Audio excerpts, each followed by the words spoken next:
Get ready to reclaim your life, discover inspiring stories, practical tools, and the path to true happiness. This is Reclaim Your Life with Irina. Let's begin the journey. Before we start the next conversation, I want to invite you to check out my amazing book, The Gift Inside, a powerful guide for healing your body, mind, and soul. Reclaim your strengths and awaken your true potential. Whether you are navigating heartbreak or simply seeking deeper fulfillment, this book offers the tools to turn your struggles into triumphs. It is time to unlock the gift within you. Available now on Amazon, or you can check it out on my website www.irinashehovtsov.com. Hello and welcome to Reclaim Your Life with Irina. Today we have a special guest, Jan Raeder, and I met her at Blue Talks at MIT, and it was such an amazing experience. So here she is. She is a self-care sensei, a well-being educator, keynote speaker, and author of Strive for More. With a master's degree in well-being education, Jan brings a deep understanding of the mental, emotional, and lifestyle factors that contribute to a thriving life. So welcome, Jan. It's a pleasure to have you here. Good morning. Thank you very much for having me, and I hope your listeners get something out of our conversation today. Totally. So first of all, please share who you are outside of your bio. Who is Jan?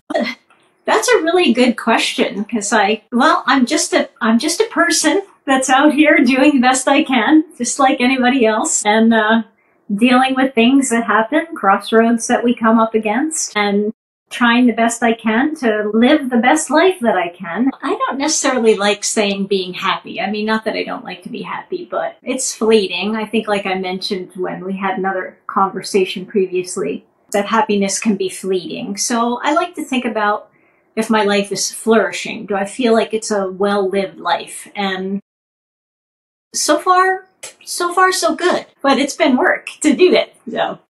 Totally. What makes you happy?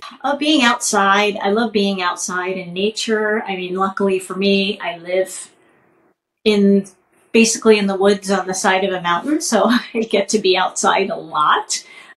I don't know. Helping other people. It's always been I've always gotten that when I taught martial arts for 30 plus years. You know, when somebody would have a moment where they got something, I always loved that because it was like I was there to witness it.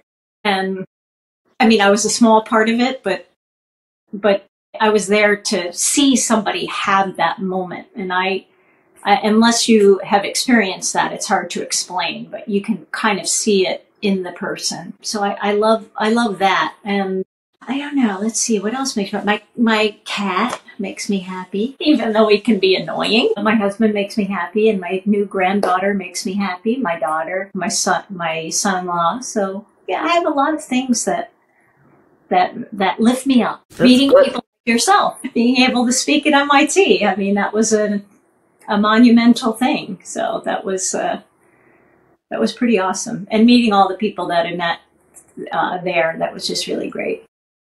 Yeah, totally. Awesome. What was the moment in your life that caused you to wake up? When you decided however you were living wasn't working and you wanted to change? Well, I had a few moments. I think it's going to start, most of them were physical and health related. The first moments I had were I have bad knees, and I had a bad foot. I had it operated on, but the recovery isn't great. If you can avoid foot surgery, I highly recommend you avoid it. But if you can't avoid it, you have to do it. But I couldn't avoid it.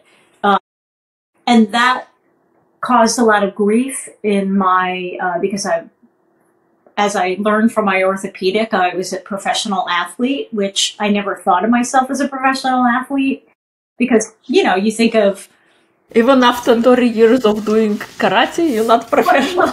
Well, I know, but I never thought, you think of the famous basketball player, football players, those are professional athletes. Those are the people you think of. I mean, just think of Olympic athletes, all of them. So I never thought of myself as that. And I kind of think I look, even when he said that, because he actually said it to somebody he was teaching at the time during this appointment. And I kind of must have had a funny look on my face. And he said, well, that's what you do for a living. You're a professional athlete. So I was like, oh, okay. But back to when your body betrays you, if you will, when you're a professional athlete, you suffer grief, because you have people say to you, oh, well, you could just do this. And instead of that, and you're like, well, yeah, but that's not who I am. It's not something I do. It's something who you are. So I had to deal with that grief a lot. And then I was diagnosed with an autoimmune disease. And then I went into menopause, and I actually went into perimenopause very early on. And I couldn't even get any satisfaction from my doctor at the time. And then when I went back to college in 2013, I think those were a lot of my motivating factors to kind of study more about health and well-being. Because, like they say, all research is me search. I don't know who said that, but somebody said that. And somebody at some point said that to me in academia, and I was like, oh, yeah, that would be right, because people have questions. So I think that's kind of the, just navigating physical problems and health related problems. And you have to redefine yourself is basically what happens. You have to, okay, if I'm not the martial artist, well, then who am I? And I don't like labels, because labels you're a mother, you're a wife, you're a business person, you're a speaker, these are all labels, but I think you're trying to get to that too, the heart of, like, who are you though? Because those are all things that you maybe do, and they do connect you to different, and you are different in each one of those arenas that you're in. Like when you're speaking, you're this person. When you're a mother, you're this person. When you're with your friends, you're this person. So hopefully you're the same person or similar, but I think that's where people really bump up against stuff. You could probably speak to that because you've talked to so many different people that's probably their experience, where they get there and they go, okay, well, but who am I though? Yeah. Because I'm so connected to all these other things. Who am I actually? Right. Who are you at your core? Right. Yeah. Because we all have this, like you said, we all have our roles, and feel like you have masks that you wear. You show up one way here. Right. Oh yeah, or different hats, whatever way you want to put it. I mean, people have said you wear many different hats, you wear many different disguises, masks, all of those things. And I think that you're right. A couple of the exercises in my book, I try to talk about meaning and finding those things about yourself. What's meaningful to you? Because as far as, and I know I'm jumping ahead with the getting into the more framework, but it's appropriate. With meaning, we know that there's overall things that we all believe in, that we all find meaningful. But then on an individual level, something I find meaningful, you might not find as meaningful. So I think those things are important to determine what's meaningful for you, because that can also help you navigate your life and, like you said, get to the core of who you are. Because if you know that better, then you can make better decisions, if you will. Yeah, totally. And yeah, in your own journey, I guess first when you had that foot injury and you said you had bad knees, you had that grief, I guess that loss of identity of who you are outside of being an athlete, a professional athlete. And what are you going to do now that you cannot do your primary thing? Right. Well, and that's something as far as the word grief, there's more people attaching that now to these changes in your life, the changes that you can't control. But for the longest time, and I think it's probably been about 10 years of kind of thinking about this, that and kind of coming up with it being grief, that it is when you're faced with certain things and when you're looking in the mirror and you're going, okay, well, I can't do this now, or I can't do it the way I was doing it. How do you deal with that? Because like I mentioned a moment ago, it's who you are. It's not what I do. It's who you are. And you have to be okay with that. And I guess that you have to do things like try to help other people through those moments of grief when they discover certain things about themselves that no longer apply. And I think it's difficult because everybody's path is different. There's not a one size fits all for people. There are things that people can do. But yeah, it's, I think in a way I'm still grieving, in a way, because I had somebody actually probably about a year ago say, well, why haven't you ever mentioned that you won a gold medal, a national gold medal in the AAU? And I'm like, I don't know, I think because I put that chapter up on the shelf because of what I had to do to win that medal. I think I mentioned to you yesterday when we spoke that, I worked from 5 a.m. till 10 at night, 7 days a week for 30 years, 30-ish years. And a lot of that was, like 5 a.m, I would start my own training. I would do my own training. At one point, I was doing maybe 6,000 kicks a week. Wow. And that actually, my orthopedic, after doing that for about 2 years, my orthopedic was like, that's probably not such a good idea for you now with your knees, because I don't have a fixable knee issue. It's an arthritic, because I had an injury when I was in grade school to my knee, which became arthritis. So it's not fixable. The only surgical way that it's fixable is knee replacement. And I'm totally trying to avoid that 100%. Sure. Because I believe God gave us better parts than we can make ourselves. No disrespect to, the technology, but knee is a really hard joint to replace because it's a very complicated joint. It's not like a ball and socket like your shoulder or your hip. They're more, not that they're simple either, but so anyway, I was doing that and getting prepped for, competition, because I used to compete both at the local level and national level. So there was a lot of there.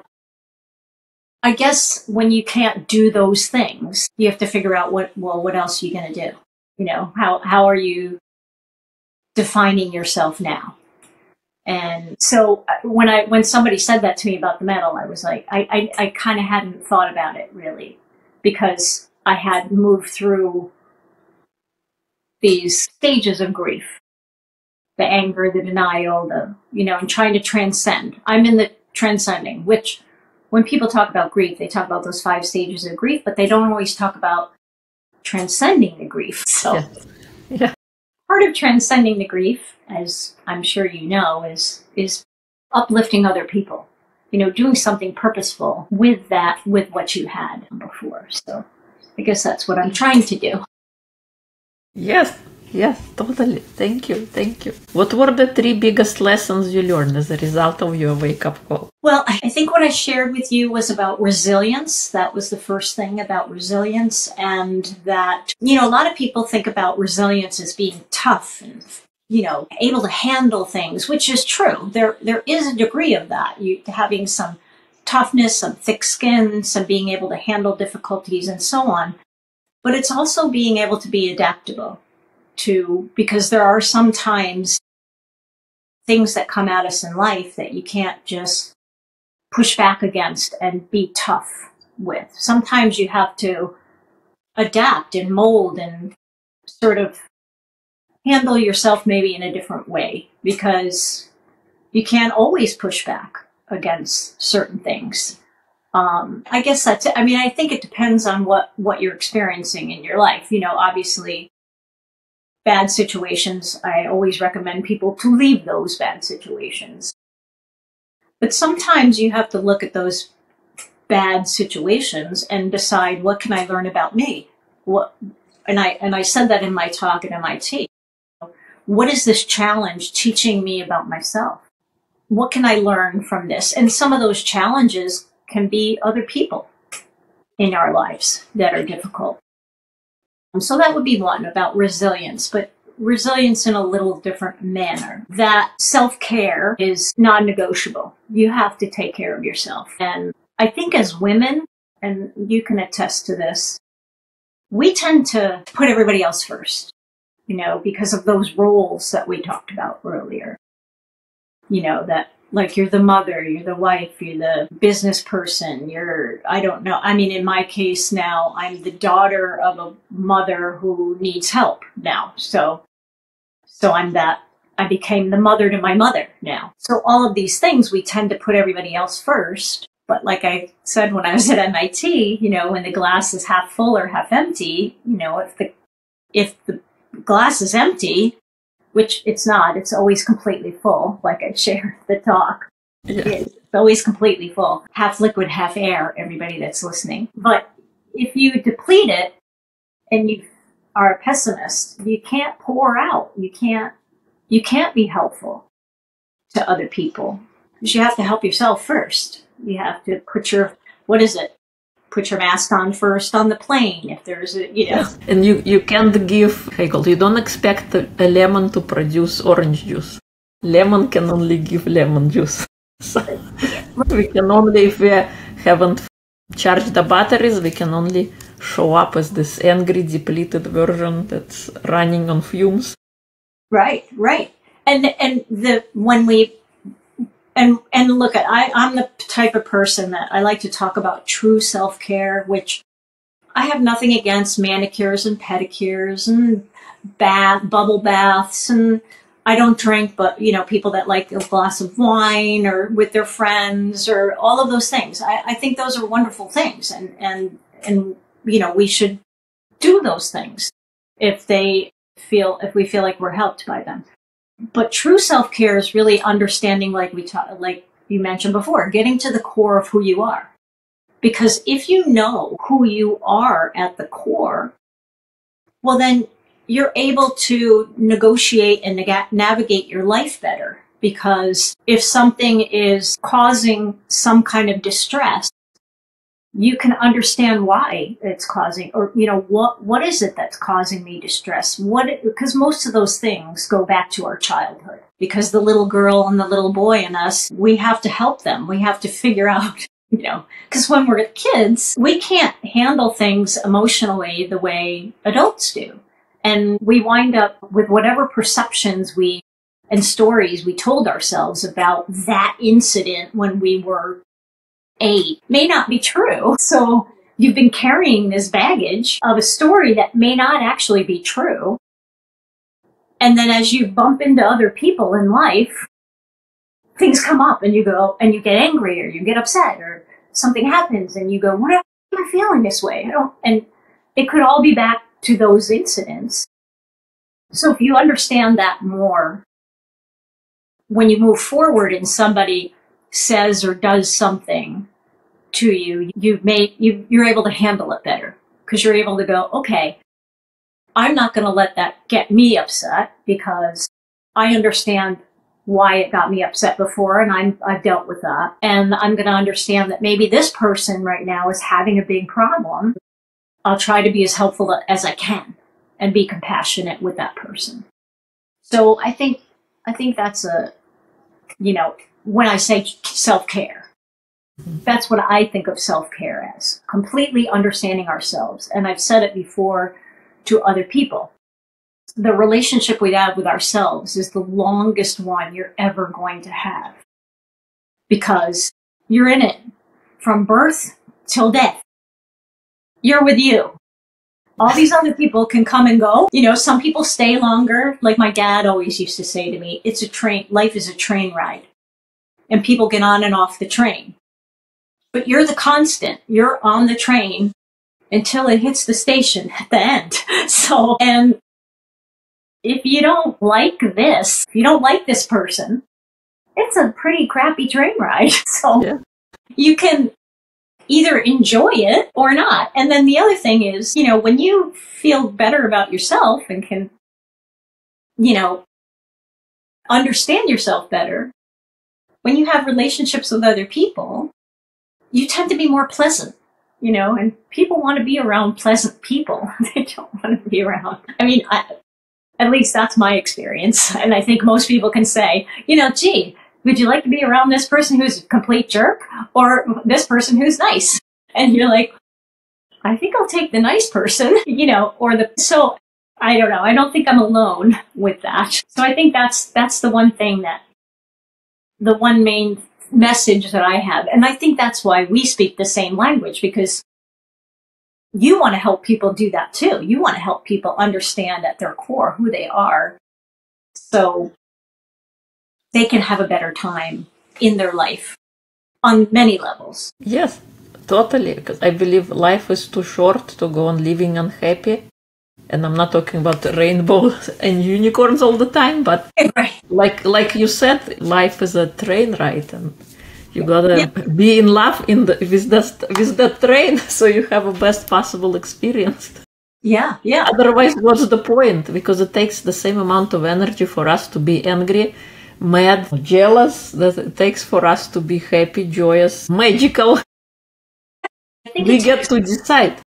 I think it takes more energy to be angry, because if you think about when you're angry and that's over, like when you're toward the end of the angry, because every human winds up being angry, at some point in their life, sometimes more than others.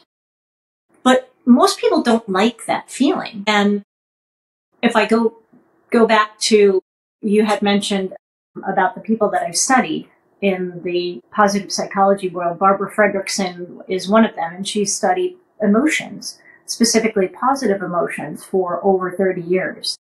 And all her colleagues, when they were studying the negative emotions, she decided to do the positive emotions, because negative emotions are easy to spot. It's like anger, like we're talking about. It's easy to see when somebody's angry. You can see it in their body language.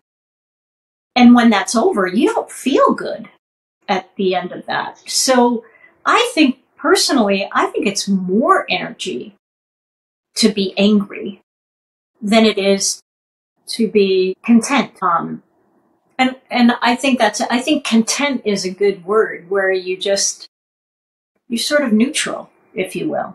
Like, I'm not, because I've also run into this too, and I don't know if you have in your travels on the internet, toxic positivity. Have you heard that term? I have, yes. And I'm thinking to myself, I'm like, what is toxic positivity? And what's funny is, as I was looking it up, and I'm looking at all my, these positive psychology vetted sources, so I feel confident about what they're saying about it and so on. And I'm going to myself, I know I have 2 people in my life that I know that are like that.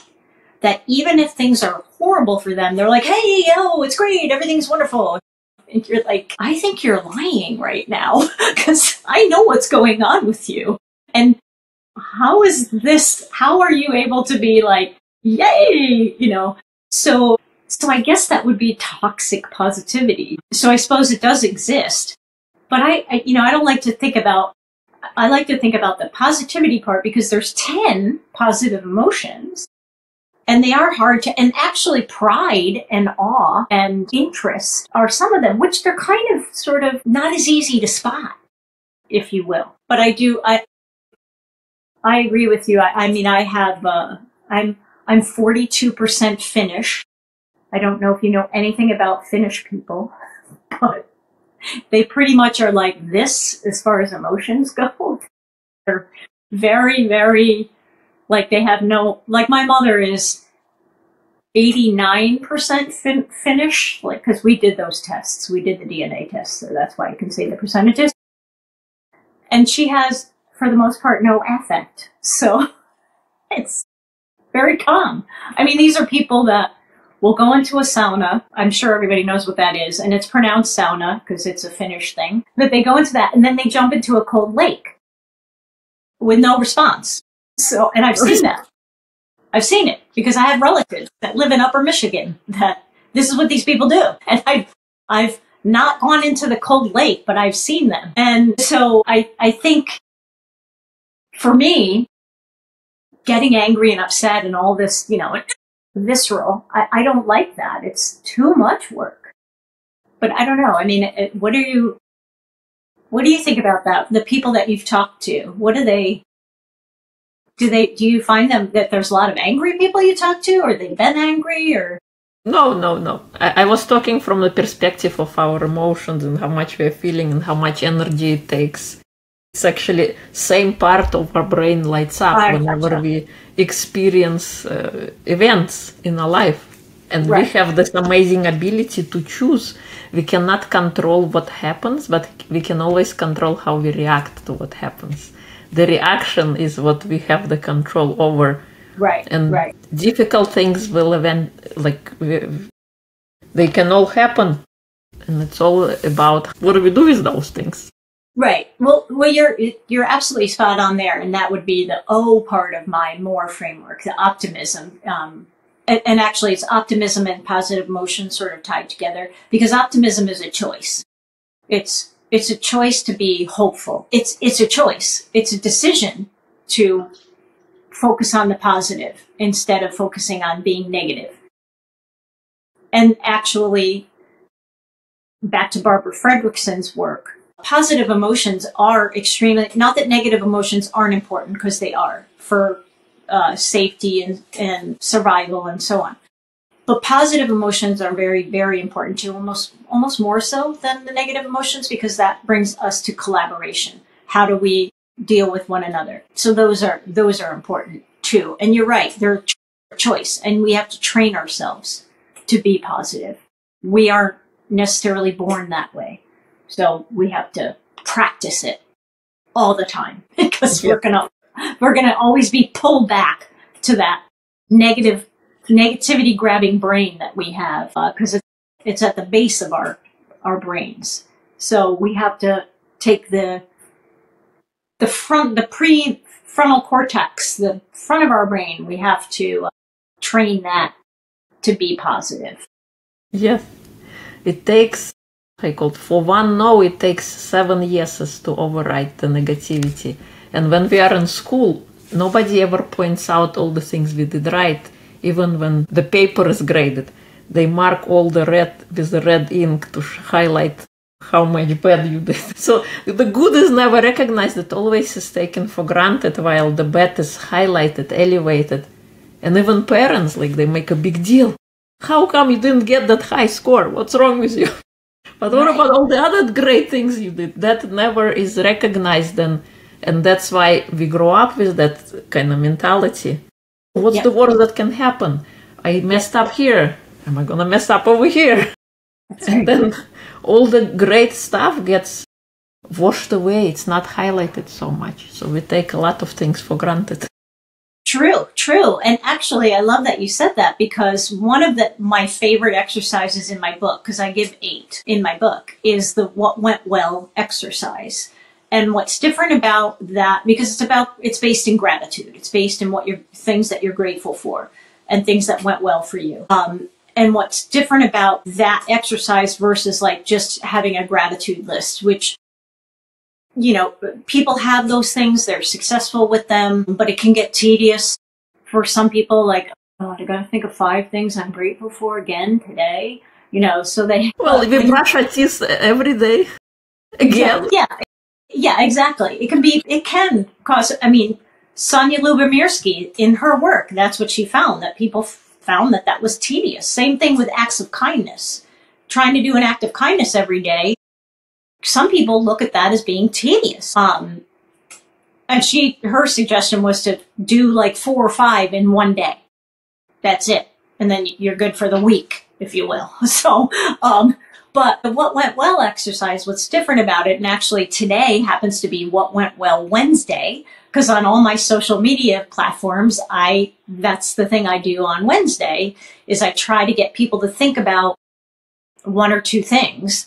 You should do it every day, and I mentioned to you before we started that I have a nighttime routine. It's part of my nighttime routine. But what makes it different is why. So there's the meaning. We've gone back to meaning. Why did that thing go well? So when you mention kids in school, and absolutely, you're 100%, we do this,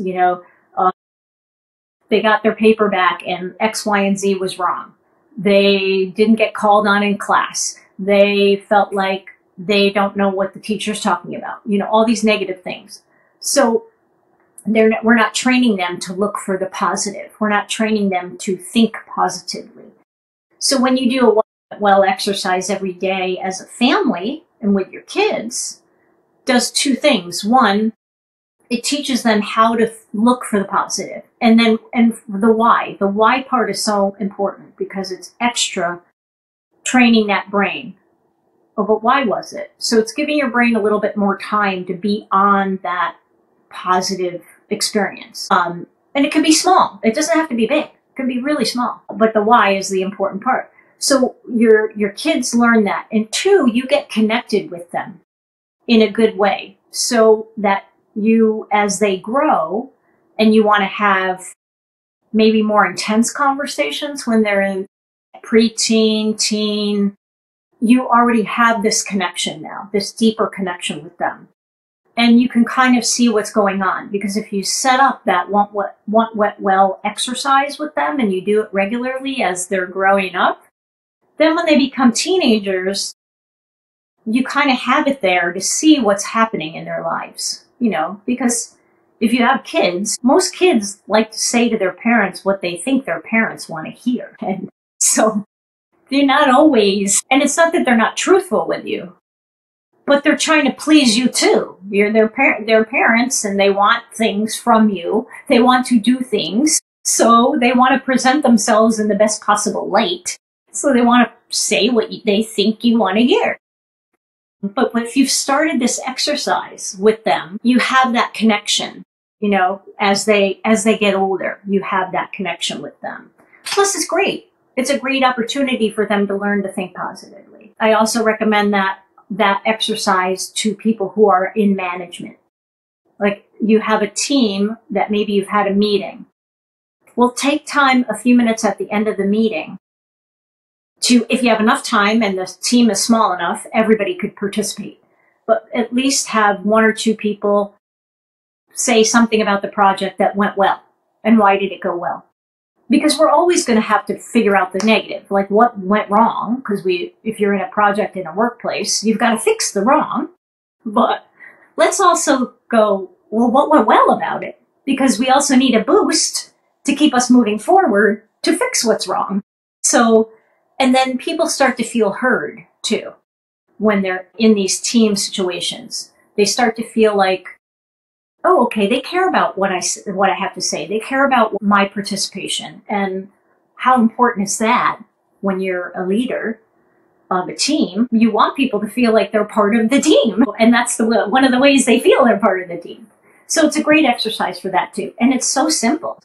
Statistically speaking and clinically speaking, Seligman's work with that, what went well, because that's his exercise he developed with his students at Penn State. And they found that people that are depressed, within 6 months, they feel better practicing that.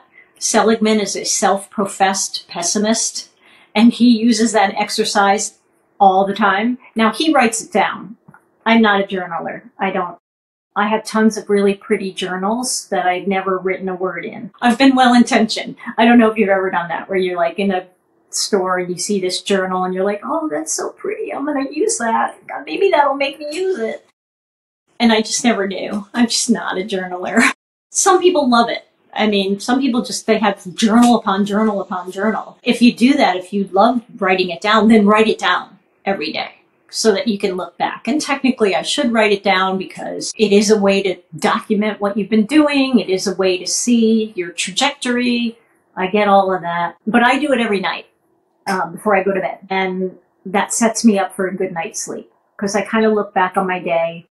And I try to think of at least 2 to 3 things that went well. Because then you don't need a lot, and they don't have to be big. And I think I said at MIT, I mentioned, like if you had coffee or a hot beverage with a friend that went really well, maybe you hadn't connected with them in a while and you got to catch up. those kinds of things. That's something little like that. Somebody said something nice to you and you were feeling down, and that just, it was a moment where it just lifted you because you weren't expecting it. So little things like that. Like we mentioned before, crossroads can look different for everyone. You know, people can have little tiny things they bump up against and that can be life-changing for them. Yeah. So we just never know. And we never know what anybody is going through. So if you can lift somebody up with a kind word, do it. It might be their what went well for the day. That's right. That you said to them. They might go, wow, this lady I saw in the store said she loved my sweater and I wasn't expecting it. You know, I mean, any little thing like that. I try to do that all the time when I see people. I try to, you know, say, wow,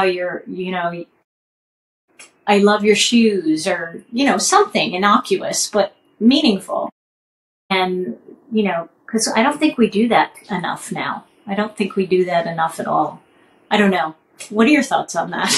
No, you're right. I actually take a mental photograph when a moment happens during your day to savor the moment and kind of thank the moment that you were able to experience it. And then in the end of the day, you get to write it down as one of the things that went well.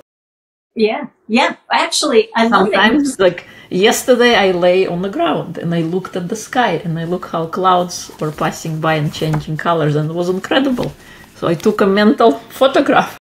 Yeah. And then at night I can write it down. This was the moment that went well, or going to a movies, or just taking a walk, waking up on time, or seeing a sunrise, like simple little things that we often take for granted.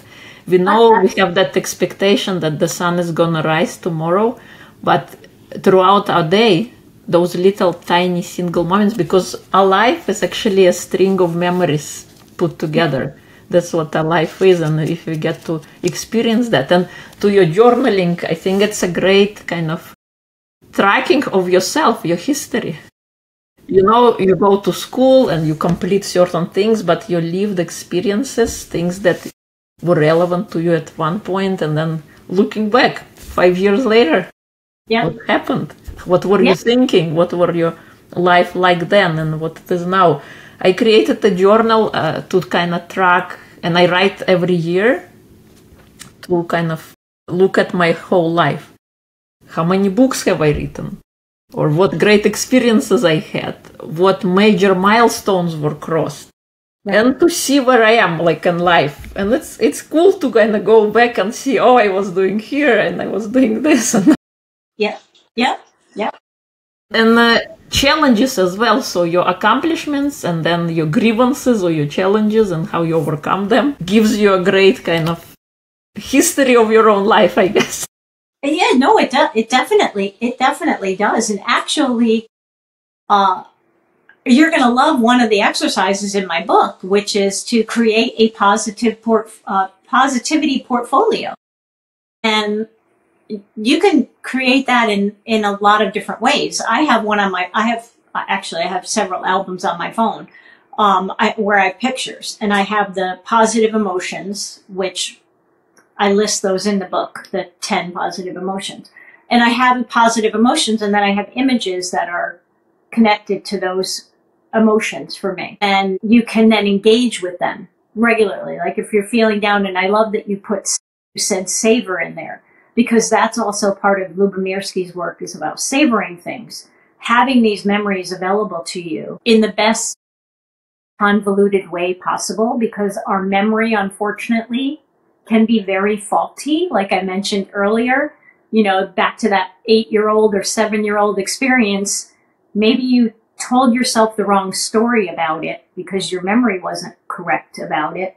And then you've told that story and carried that story all the way forward till you're in whatever you're in now, 40s, 50s, 60s, whatever you're in, and 30s. And so that the way you're talking about it is it helps you to maintain a bit of a kind of, can pull yourself back away from it. That I'm kind of detached a little bit from it, where I've documented it and now I have it to look at, and then I can go, oh, all right, I was feeling this then, or I was, and I think we focus almost too much sometimes on our feelings. Sometimes we don't necessarily focus on the facts, that made me feel bad, or I felt hurt by that. And remember, those are two negative things that I said, because we're going to always go toward that before we go, oh, that made me feel great, or I was so happy during that time. We're not going to always remember that. So what you're suggesting is great, to take that image. Or, some people will actually have a scrapbook or a box where they have items in those things, in that, where they can look at, where they can be connected to that moment, which is a great way. This is also a great thing to do for people who are shifting careers, and they're going to be going into an interview or meeting with other people.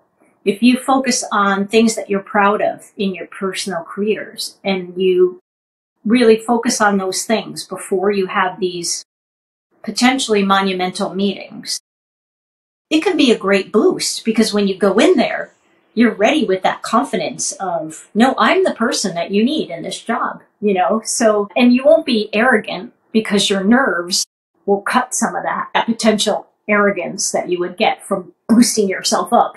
So, but that's definitely a great thing, is the positivity portfolio. That's one of the other exercises in the book that really works. I love it totally. I talk about that as well in my book. Sometimes, like if we have negative thoughts or negative ideas, oftentimes it's good to have like a list of something, of your accomplishments or things, how you overcome the challenges. And you gotta speak over that, because sometimes thoughts, in order to be quieted, we have to kind of speak over them, not just think, because thinking could be difficult. Yeah, and that's actually part of Barbara Fredrickson's work, where she found a 3-to-1 ratio. Granted, she got some pushback on people that were in the mathematics world with her ratio and how she did it. But her premise was, when you experience one negative thing, you should have 3 positive things to counterbalance that one negative thing. Because negative things are so powerful for us, you need 3 over here to outweigh it. But that's exactly what we're talking about too. If you have this bad thing that happens, or somebody says something negative to you and it catches you the wrong way because of the 7-year-old that you didn't deal with, because the 7-year-old got bullied or treated whatever way, and now this person has said something and you're right back to the 7-year-old. So you have to have those 3 things to kind of counterbalance. And that was her. And when I mentioned that, she actually studied that with people. She had subjects, people, and put them in different experiences and different situations to learn that. So that wasn't just, she didn't just go, what positive things do we need? She actually studied that amongst people. So that was where she came up with that ratio. So I think that's great that you mention it. And you've already been doing some of that, and there's actually somebody out there that studied that, and they determined that was true, that you need to do that. They can be little things too, even like listening to your favorite song. That can uplift. Music is so uplifting. Don't listen to a song that you cried when you broke up with somebody. Don't listen to that song, even if that could be your favorite.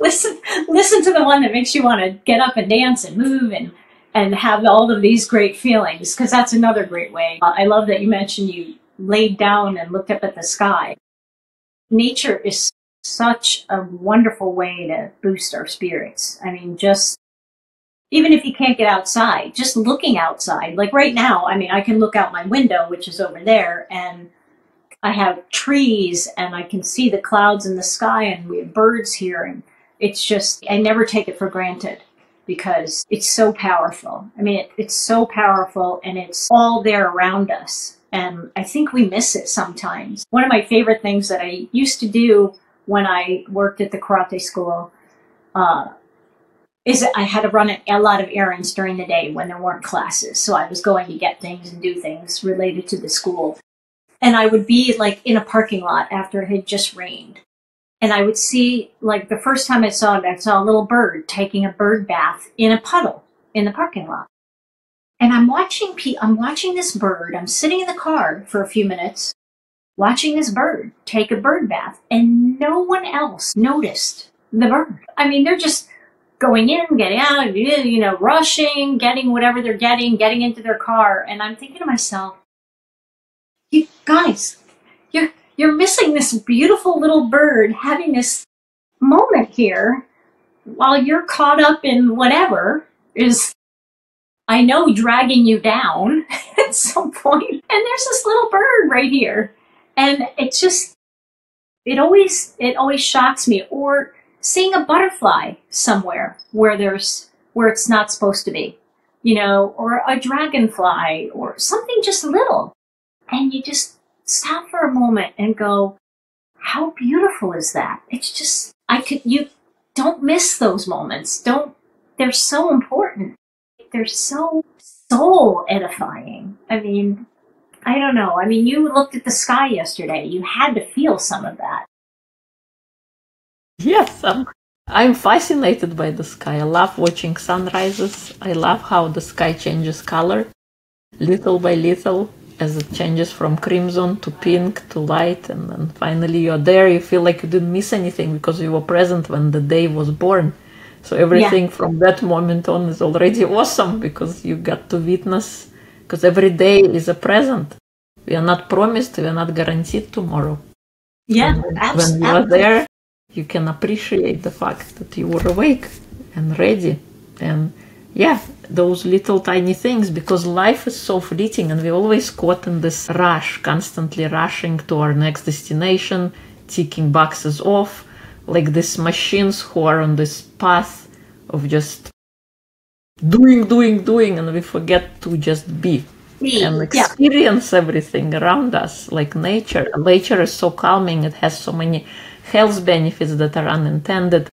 It's not a pill that you take, but it is the experience, the emotions that you can feel by observing and being present.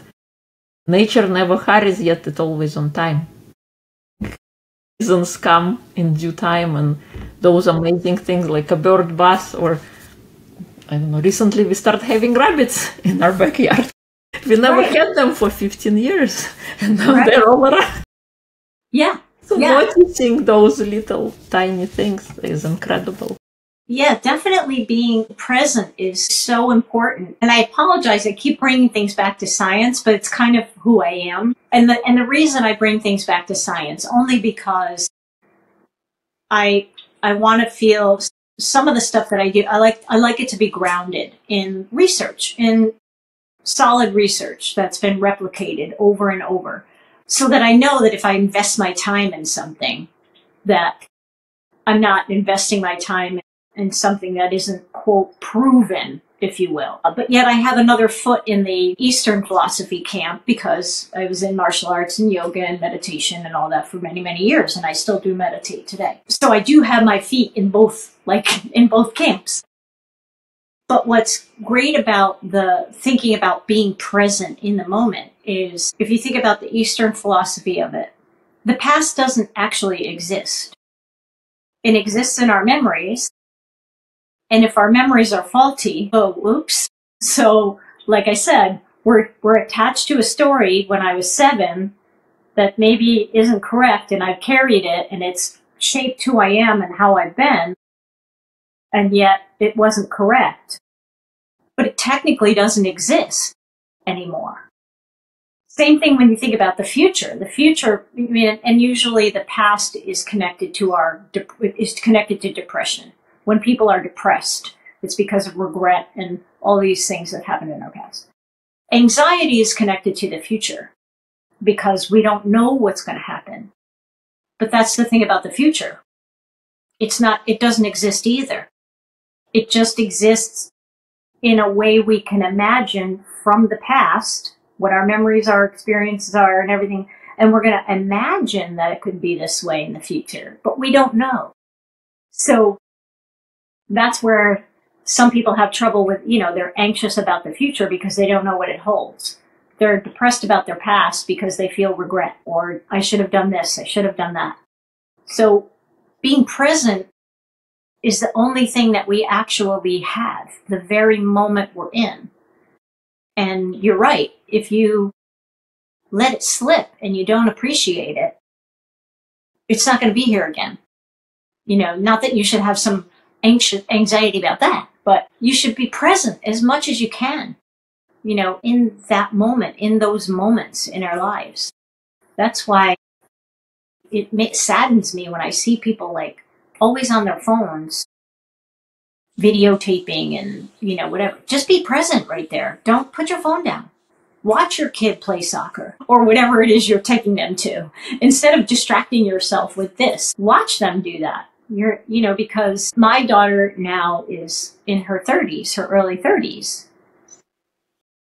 Don't have those moments anymore. You know, when I went to all her things at school. And I tried every time to be present in the moment. I mean, luckily for me, I didn't really, luckily and not luckily, I mean, I didn't record her doing things. I recorded her here doing things, you know, but that's the thing. Don't be present with each other. Yeah, I mean, you've been places where you go to a restaurant and everybody sitting at the table is on their phones. And you're like, why are you even here in a social setting when you're not even having a conversation? And that's kind of the relationship piece, the R of my more framework, relationships. So important. And they're not born this way on a phone. They're just not. They're only there when you connect with each other. Yes, totally. If someone is going through a health challenge or major life transition, what's the first thing you recommend for regaining a sense of control? I don't know. One, I don't mean to plug my book, but I do talk about a lot of stuff in my book. That's good for you to do. I think, you know, these are difficult. Thank you. These are difficult questions on a Wednesday morning, but they make people really think. I don't know. I'm not sure. I think just trying to focus on who you are, finding out more about you and getting into a relationship with you. Does that answer it? Sure. There is no wrong or right answer. Just your perspective. Well, I know. I mean, I just, you're making me really... Thinking back to your own journey, when you had experienced your wake-up call, what was the first step you took in your own journey to getting back to self? I think for me, it was that, you know, really getting deeper into meditation. Now, I did moving meditation for over 30 years because martial arts is a form of moving meditation. I had trouble with sitting still and being quiet, which is very important because that's where the small voices are. That's how we find ourselves, is doing that. And a lot of people have trouble doing that. And that would be the E of my more framework, engagement. Finding something that you can lose yourself in time, you know, where time just disappears. Not scrolling. People that are listening to this, it's not scrolling. You can lose yourself, but that is not a good way to engage. So don't do that. But things like I was in the martial arts. So, you know, when you're in class, if you got distracted thinking about something else, you lost what the instructor was saying or what we were doing. So you had to be totally engaged in that activity. So finding something that challenges you, that is, you know, able to make you focus intensely, that's an important way. And I use that. I definitely use that for finding yourself, because it's also a sense of pride and a sense of accomplishment, because it was a challenge. So doing something that challenges you is a very good thing. And failing at it, believe it or not, failing at it is a good thing, but not failing at it and then sitting down and pouting about it and having a pity party moment. It's so terrible. You can't do that. You have to go, okay, there's the resilience. Okay, what am I learning about me right now? What am I learning about myself? How can I use this to grow and move forward, and then set another small goal for myself? So those things. So I did a lot of that. Just those moments that I talked about before, watching the bird in the puddle, breathing in for a minute, sitting there watching my cat in my lap sleep. I mean, they just, what did the Eckhart Tolle said? I've met many Zen masters and they're all cats. I actually have a card with that on it. He would be correct. They are Zen masters because they're just like, they're in the moment. So so being exposed to that and building your relationships that you have, the really close ones that you have, deepening those.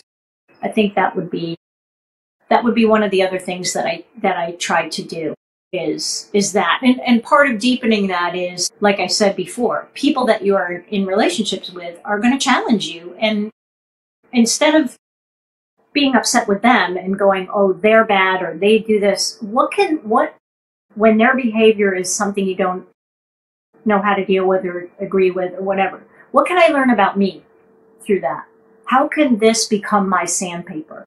That's what my grandmother used to say. These people are your sandpaper. They sand out the rough edges.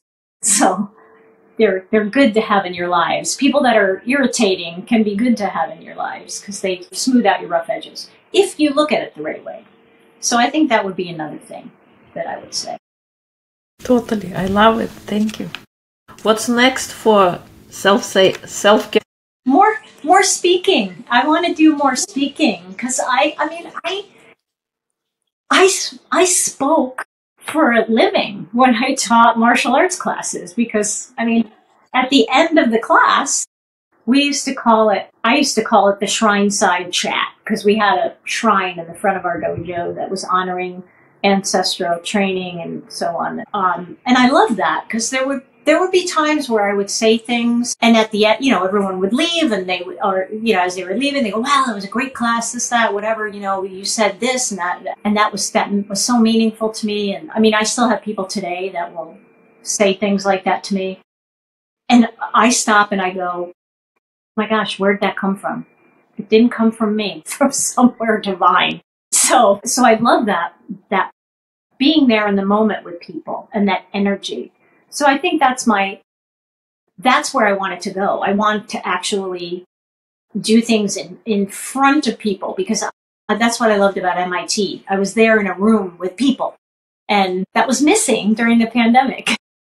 Totally, yes. Yeah. So it's a totally different feel when you're in person versus in a screen on Zoom. Right. The screen stuff is great when you get to at least see somebody, but it's still not the same as when you're actually in the room with someone because, again, being a martial artist, reading the nonverbal cues from people and feeling the energy that comes in the room, you can pick up on that, when you're in the room with people. And it must be what comedians feel. How they go, oh, this is a tough room, like they can feel it in the room. So I'm sure speakers say the same type of thing. Oh, this is a tough room. But I don't know. I think once you're there and you're in that's what I loved about teaching that course that I taught before the pandemic, which was part of why I wrote my book. And I added more in my book than I taught in the course. If anybody caught my play on words there, more, more. I loved being in the room with people because I said earlier, we started, those aha moments that people have, if you see them, and you're there for it, it's exhilarating. It really is. So that's what's next for me. So anybody listening, I'd love to come and speak if you're interested. Yes. Thank you. Thank you so much. What is one non-negotiable in your life today? How you maintain your self-care and what can you not live without? What can I not live without for self-care? Working out, being physically active. I cannot live without that. It's so important to me, but I've been physically active for a very long time. And if you're not physically active now, try to do something because if you physically feel better, which moving your body is what it's designed to do, if you physically feel better, then emotionally you feel better. And vice versa. If you feel better emotionally, you'll feel better physically. But the two things combine, the two things are together. So taking care of this is it. We don't get another one of these bodies. This is the only one we get. And honor it like it's a temple, not a tent. It's a temple. So you have to take care of it. So that for me is non-negotiable. That and a good diet. And I'm plant-based and I've been plant-based for a very long time. And I just made a controversial statement for some people, but there's probably 6 decades of research regarding plant-based eating, how it's really great for you, and it's all replicated. Anyway, that's for me. And plus, I just don't want to be part of the negativity of killing animals. I don't want to be a part of it. I know it's still going to happen, even if I'm not a part of it, but I'm not a part of it. So those are my non-negotiables. Awesome. Thank you. I love them. Any final words? Anything you want our listeners to hear? Anything I haven't asked that you would like to share? I think that my only final words for anyone that is either on a journey or starting a journey, or all of a sudden they slammed right into a brick wall like I did, because that's what it felt like for me, that I just went headfirst into a brick wall and went like this down the wall and became a puddle on the floor. You're worth it. You're worth sponging up the goo that's on the floor and getting up, and you're worth doing that for. And once you do that for yourself and you do this hard work, because it's hard work. I am not going to candy coat it. It is not easy. People hate doing it because they don't like looking in the mirror and really deeply looking, because it's work to go, I don't like that about myself. Well, I'm just going to ignore it, but you can't do that. If you don't ignore it and you do the work, it's worth it, because the other part is, and this comes from my martial arts perspective, when you work really hard at something, no one can take it away from you, and it becomes completely yours. I'm not doing it for anyone else. I'm not doing it because somebody said I was this way and they didn't like it. I am doing it because I want to be a different way. This isn't working for me, and now I need to change it, and I need to do a different thing. Take small steps, but they're worth doing, and you're worth doing it. Don't ever forget that. You're always worth doing it for, because that's what it's all about. It's about believing in yourself and knowing that you are a worthwhile human being, because we all are. We all have something to share, and we all have a part to play here. Thank you. I love it. And yes, so important that we are worth it. We are worth the investment of time and energy to create the best possible life experience here on earth. And at the end of the day, why did we come here? We didn't come here to suffer. We came here to create best possible experience. So yep. I love that. Thank you. Yeah. If people would like to connect and learn more about you, where would they go? Well, I have a website, selfcaresensei.com. I'm on LinkedIn as Jan Raeder. I'm on Facebook as Selfcare Sensei, and I'm also on Instagram as Selfcare Sensei. I think it's Selfcare Sensei J Rieder. I never can remember. But what would be great is if people started to get involved with the What Went Well Wednesday, because I love it. I just want people to stop in the middle of the week and go, what's going well for me? What is going well? And then hopefully it'll set you up for a better rest of the week. If you've had a bad beginning of the week, maybe in the middle you go, okay, wait, I know some things went well. What happened? And why I want people to participate is because it might lift someone else up. You might be shocked that someone might read your comment and they go, oh, well, that happened for me too, or something like that. I forgot about that. So, we just never know how powerful our words can be for someone else. And isn't that what it's about? I mean, that's really what it's about is lifting each other up, because when your friend falls, you don't just look at them and go, well, how'd that go? Step over them. I mean, you usually reach a hand down and try and help them up. So unless you're not a good friend, then you're stepping over them going, yeah, how's that going? It looks really bad down there. Reach down and help that person up. For God's sake, help them up. Oh. You'll feel better when you do. Yes, I love it. Thank you. Thank you so much. And we'll include everything in episode notes. It's been really a pleasure to have you. And to all listeners out there, remember you're only one decision away from reclaiming your life and choosing something better.